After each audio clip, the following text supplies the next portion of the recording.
দর্শক, প্রধানমন্ত্রী তারেক রহমানের সফরের প্রস্তুতি নিয়ে আরো জানাতে যশোর থেকে সরাসরি যুক্ত হচ্ছেন সহকর্মী সালাউদ্দিন সাগর ও মেহেদী হাসান সবুজ।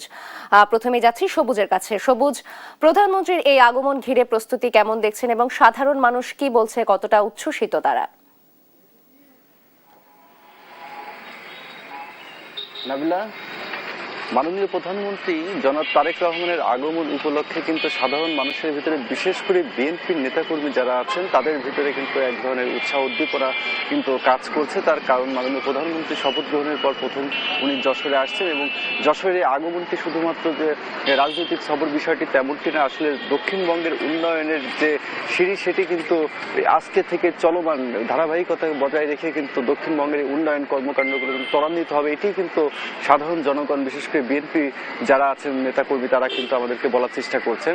আর তারেক রহমানের আগমন উপলক্ষে যে নিরাপত্তার যে বিষয়টি আমরা সকাল থেকে লক্ষ্য করছি, পুলিশ, জেলা প্রশাসন এবং বিভিন্ন আইন শৃঙ্খলা রক্ষাকারী যে সংস্থাগুলো আছে সেগুলো কিন্তু আসলে পুরা যশোর জেলাকেই নিশ্চিত নিরাপত্তার ভিতরে কিন্তু ইতিমধ্যেই কিন্তু তারা নিয়ে এসেছেন।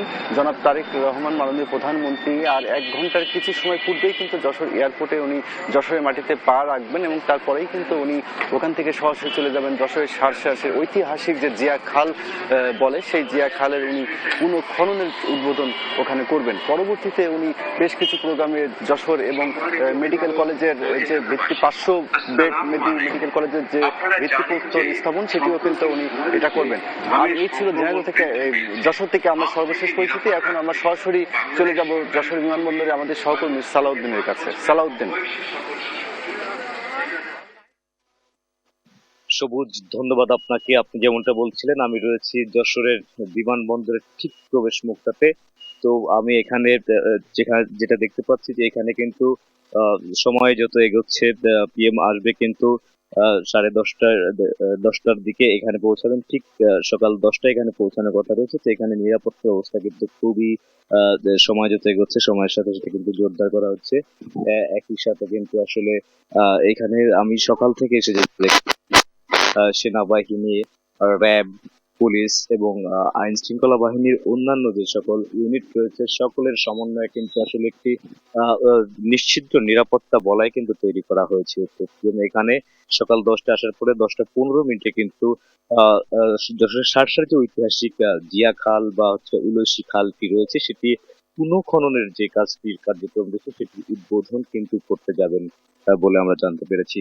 তো আমি আর একটু জানিয়ে রাখি যে যশোরের যে 2টি কাজ তিনি করছেন, যশোরের 500 শয্যা হাসপাতালের উদ্বোধন এবং জিয়া খাল পুনঃখননের কাজ, এই 2টি কাজের উদ্বোধনের সাথে সাথে যশোরবাসী কিন্তু আরেকটি দাবি জানিয়েছেন, যশোরকে সিটি কর্পোরেশন করার দাবি জানিয়েছেন এবং একটি কৃষি বিশ্ববিদ্যালয়ের দাবি কিন্তু যশোরবাসী জানিয়েছিলেন। তো আমরা নেতা কর্মীদের সাথে কথা বলে যেমন জানতে পেরেছি যে যতগুলো দাবি উত্থাপন করা হয়েছে প্রত্যেকটি দাবি কিন্তু প্রধানমন্ত্রীর কাছে আজকের টাউন হল ময়দানে, কেন্দ্রীয় ঈদগাহ ময়দানে যে জনসভাটি রয়েছে সেখানে কিন্তু উত্থাপন করা হবে। তো সব মিলিয়ে বলা যেতে পারে যে আজকের যে জনসভা যদি আবহাওয়া বৈরী না হয় তাহলে মানে 5 লক্ষ লোক সমবেত হবে বলে আমাদেরকে জানিয়েছেন জেলা বিএনপির সভাপতি অ্যাডভোকেট সৈয়দ সাবেরুল হক সাবুর। তো নাবিলা, এখন পর্যন্ত এই ছিল আমার কাছে সর্বশেষ। আমি রয়েছি যশোর বিমানবন্দরে, আমি পরবর্তী খবর আবারও জানানোর চেষ্টা করবো।